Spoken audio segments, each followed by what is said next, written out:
What's up mga igala? Welcome back to my YouTube channel!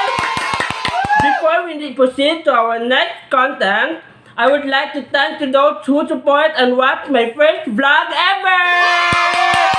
Without further ado, let's now start our second vlog, which is Jojowain o Trotropahin! What are you waiting for? Let's go! Kung napapansin nyo guys, may pinost ko sa aking Facebook account, which is ito, kung nakikita nyo. Ito ay just only selected person at sasagutin ko kung jojowain ba o trotropahin boy si Dichan! So our first picture ay si Kuya Joshua Vicente. Nakikita ko siya guys na macho siya. Tapos, jowable siyang tao. Tapos, guys, bet na bet to sa dinadaming-daming tao kasi. Siyempre, si Man. Kaya, may jowa na siya. Si Ate Deji, baka mapatay ako. Pero, jojowain ko pa rin to, guys. Next si Jason Hala. Feel ko, kay Kuya Jason Hala trotropahin ko lang to kasi matagal po kaming makakilala nito. Alam nyo guys, wala kaming ganon. Alam nyo yun? Walang spark guys. Ayan. So next, Junior Kieta. Feel ko, jujuwain ko yung tao na to kasi nasa kanya lahat. Maputi, matangkad, tapos makapal yung eyebrow. Yan guys. Nakikita ko doon sa profile picture niya na jowable talaga siya guys. Jowable. Kaya ayan, si Junior Kieta, jujuwain ko to. Next! Our crush ng bayan sa Lobok guys, si Jason Neri Jimenez. Sorry Ate Myla, but you know, feel ko sa taong ito, si Kuya Jason, jojowain ko to kasi nasa kanya lahat, pinalaki siya ng maayos, jowable siya. Crush ng bayan guys, kasi marunong siya mag-basketball. Grabe, kung makikita nyo dyan sa gym, sa Lobok, alam ko, nakikita nyo lahat siya. Kaya pipiliin kong jojowain ko tong tao to. Ito lang talaga yon, jojowain ko lang siya, Timay. So our next ay si Jonet Lujon Lanjadera. Itong tao to, hindi ko siya kilala, pero sa tingin ko sa kanyang profile picture guys, ito feel ko jojowain ko to kasi you know, alam mo, bet na bet ko yung mga modelo, ganon, yung mga maputi. Tapos yung aurahan na pina-fierce like that. Oh my God, I don't know how to fierce, but ganun talaga. Jojowain ko to si Jonet Lujon Lanjadera. Our next I see John Ray J. Sempra, our leader of our Botsokay. Maybe ano talaga siya, natawag dito kasi ay isang taong gentleman, tapos medyo napaka-bully sa akin. Siyempre, napaka-bully talaga tong tao to. Taken na siya, pero jojowain ko pa rin to guys. Kasi nasa kanya, good looking and matangkad siya, tapos marunong pa mag-basketball. Kaya jojowain ko tong tao to. No, next. My God, si Junior Palapar.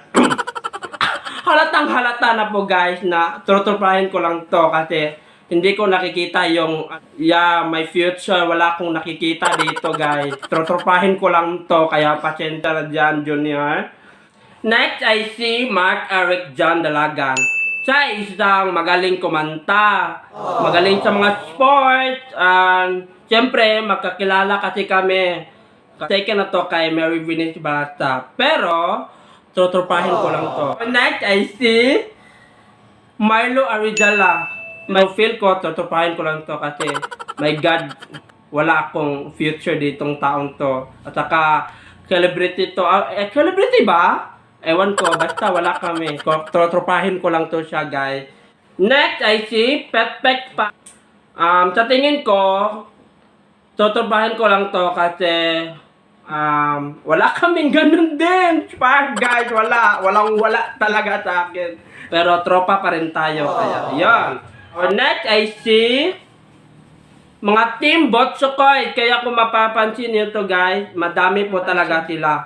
Pero sa tingin ko, hindi ko na sila maiisa kasi puro to sila mga barkada. Pero napakaayaw ko din tong mga grupo na to kasi Napaka-bully sa akin guys. Ewan ko, wala naman akong ginagawa. Pero, sila pa din ang aking first batcher or first ultimate fans. Mga batcher ko, shout out to there. Thank you so much for support. Alright next. My God, Gingaw Joseph Ryan or JR ay isang mabait, tapos gentleman, tapos hindi ko nakikita ang aking future kasi wala kaming spark. Ganyan guys, paulit-ulit na tong spark na to, pero totoo talaga, kaya tutupahin ko lang to. So, our next, mga taga Antequera boys, of course. Hello mga Antequera boys.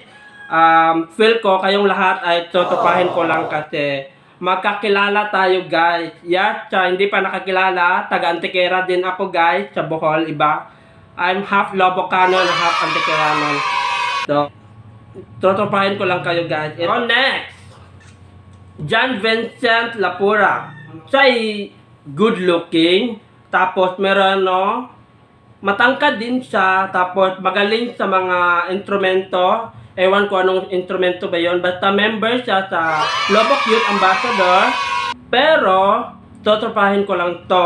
Next ay si Kuya John Warren Varquez. Kung mapapansin nyo, halatang halata po talaga na siya isang God-fearing. Tapos magkapit-bahay po talaga kami. Tsaka isa sa aking mga katropa-tropa, kahit ako ay yung pinakabata sa kanila, kasama sila kay Ate Myla, Ate Desi, Ate Tisha, kung kanino pa man dyan. Sa tingin ko ay tutupahin ko lang to guys, kasi wala soon to father na siya, soon as possible, diba? So, Kuya Warren, pasensya na po talaga. Next, RJ Calacat. Sa tingin ko kay RJ, siya ay napaka-cute na bata. Tapos, may makapal na eyebrow. Tapos, anong tawag nito? Napaka-mabuting tao. Kaya, ang tingin ko sa kanya ay tutupahin ko lang to kasi magbarkada kasi kami nito sa high school, which is sa PMI. Kaya, lagi kami nagsasama dito, guys. Kaya, next! Si James William Durango Varquez. Siya ay gwapo naman, mabait, pero minsan, bully tong tao to. Kapitbahay ko to, at saka kapatid to kay Kuya Warren, which is your soon to be father. Kaya ang tingin ko sa kanya ay, tutupahin ko lang to guys, kasi kababata ko to. Kaya kayo dyan, huwag kayong magsismis-sismis dyan. Alam ko naman yung mga bashers ko dyan, magsisismis na naman. So next! Rustom Coten. Hindi niya siya kilala guys, but ito, sa tingin ko ay jujujuwain ko tong tao to. Our next ay si Jelven Angelo Ente. Yes, hindi ko siya kilala, pero nakikita ko sa kanyang profile picture ito. Feel ko, jujuwain ko tong tao. Next, Kuya Aljon Castro. Si Kuya ay isang vlogger din. Napakabait na tao, photographer, videographer. Kaya, jujuwain ko si Kuya Aljon Castro. Next, si Lou Budjungan. Siya isa sa mga ka-team ko sa Lobocanon Vlogger. Si Kane, ito, si Lou. Sa tingin ko, jujuwain ko to kasi siya ay dancer. Mahilig ako sa mga dancer guys. Dancer si Kuya Lou. Kaya, ayan, jujuwain ko si Kuya Lou. So, next ay si Jason Julapong. Yan, siya isa sa mga kilala kong mabait na tao. Tapos, jowable siya. Kaya, ayan, jujuwain ko si Jason Julapong. Next ay si Anthony Bonocan at saka si AJ Cabagnot. Ayan, makikita niyo, dalawang picture. Yan sila. Sa tingin ko sa kanilang dalawa ay tutupahin ko lang sila guys. Tsaka may mga jowa naman ata to. Si AJ may jowa na si Ate Nevea. Ewan ko kay Anthony Bonocan kung may jowa to. Kaya tutupahin ko lang sila guys. Ayan. So before we end our vlog, I would like to shout out my team, which is Team Lobocanon Vloggers.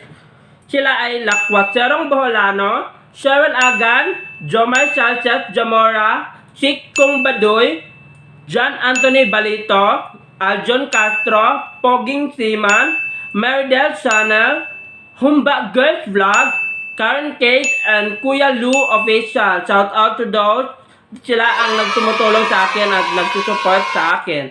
And of course, to my team BYC, Ma'am Margaret, Sir Tata Boy Chavez, and Ate Tiffany Scarlett and family. Thank you so much guys for supporting me from start until now. Kaya ayun, sa lahat ng mga hindi ko nasa-shoutout guys, pasensya na lang po. Marami pang videos na may upload ko. Baka next na po kayo ipa-shoutout sa akin. Kasi medyo taas na ang video. So, please don't forget to like, comment, share, and subscribe my channel here makikita, and click the notification bell para lagi kayong update sa aking bagong video. See you on my next vlog. Goodbye mga igala. Thank you so much.